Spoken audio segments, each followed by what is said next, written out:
If I was 20 again, I would not manage money the way most 20-year-olds do today. Because here's what usually happens. You finally start making your own money, and it disappears into parties, new phones, eating out, and random "I deserve this" purchases. It feels fun in the moment, until one day you wake up at 30 or 40, working hard, still broke, and wondering where the last 10 years went. If I could go back to 20, there are 5 to 7 money decisions I would change immediately. Not boring, never buy coffee rules, but simple moves that would have made the next decade way less stressful and way more free. This is Crash Cycle Financial. Here, we break the money loops your future self will regret and replace them with better ones before another 10 years disappear.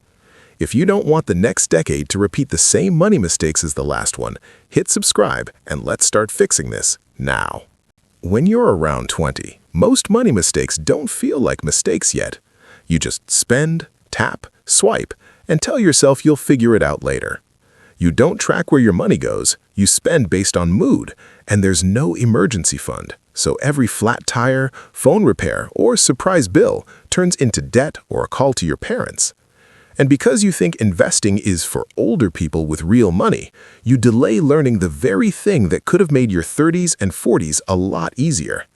Meanwhile, lifestyle creep quietly kicks in. Every time your income goes up, your spending jumps even higher. Better phone, better clothes, better nights out, but your savings and investments stay the same. That's how the loop forms. Paycheck, to parties and shopping, to empty account, to debt or help from family, to repeat. If I was 20 again, this is the loop I would break first. If I was 20 again, the first thing I'd do is not download 10 budgeting apps. I'd just track every dollar I spend for 1 to 3 months in a simple notes app or a basic Google sheet. Not to judge myself, but to finally see where my money actually goes. Once you see the pattern, you don't need 20 tiny categories. You only need 3. Needs, wants, and future you.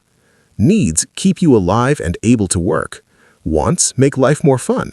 Future you is savings, investing, and paying down debt on purpose.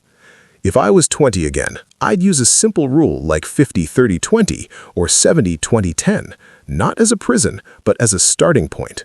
Roughly half for real needs, around a quarter to a third for wants, and at least 10 to 20% for future you. You can adjust the percentages, but the goal is the same.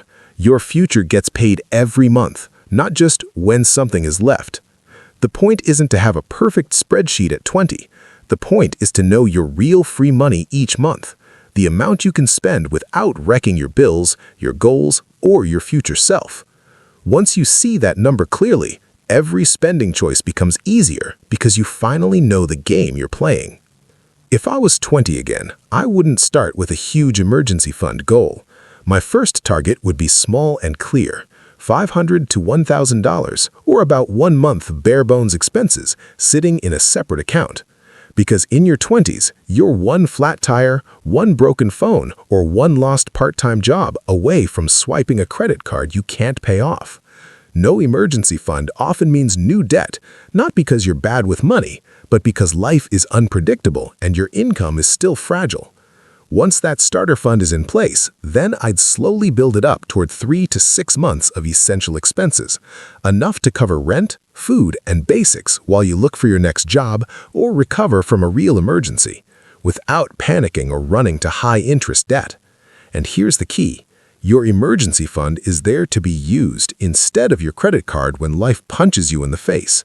You pay the surprise bill from savings, not from new debt. Then you rebuild the fund, 1 small deposit at a time.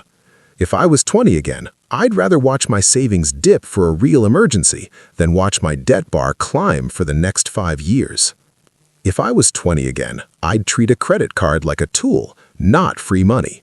Use it for small, planned purchases, pay the balance in full and on time every month, and keep the usage under about 30% of the limit.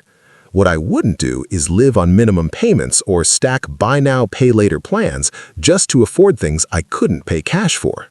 Minimum payments and BNPL feel harmless in the moment, but they quietly stretch a small purchase into months or years of payments and stress.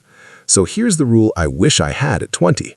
If I can't pay the full amount back within 30 days, I don't swipe. The card becomes a convenience and a way to build credit, not a way to borrow from my future self. Used wisely, credit helps you qualify for apartments, lower interest rates, and better opportunities later. Used like extra income, it traps you in years of payments for stuff you barely remember buying.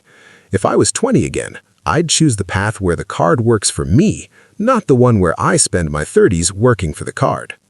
If I was 20 again, I'd stop thinking I'll invest when I have real money. The truth is, time matters more than size. Starting at 20 with small amounts can beat starting at 30 or 40 with bigger amounts because your money has more years to grow on itself. Imagine just $50 to $100 a month going into a simple index fund or ETF. It doesn't look impressive in year one, but over 30 or 40 years, those tiny monthly deposits can turn into something your 20-year-old brain can't even picture yet.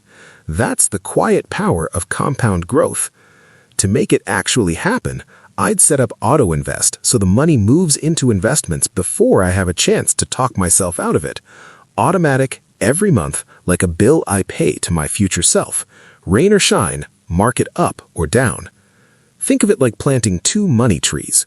One gets planted at 20 and has 30 or 40 years to grow. The other gets planted at 35 and spends its life trying to catch up.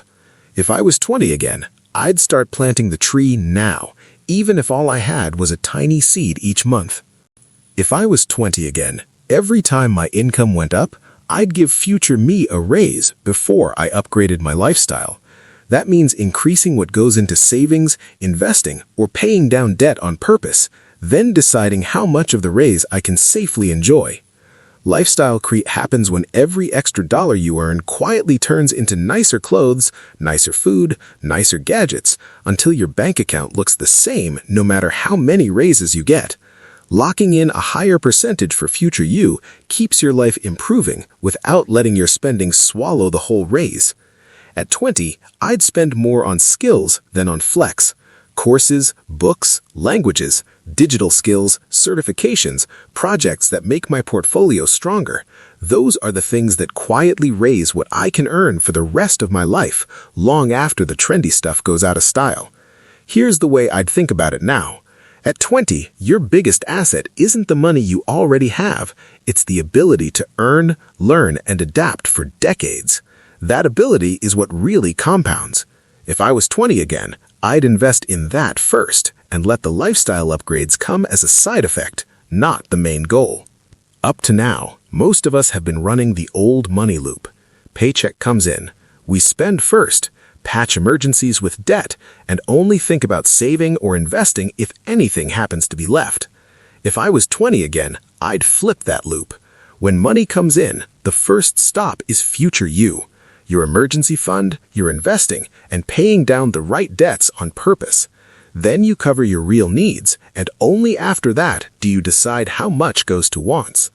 Once a month, you step back and review the loop. Did the money actually flow where you said it would? If not, you adjust the numbers, not to punish yourself, but to make the loop fit your real life a little better each time. Same income, two very different feelings.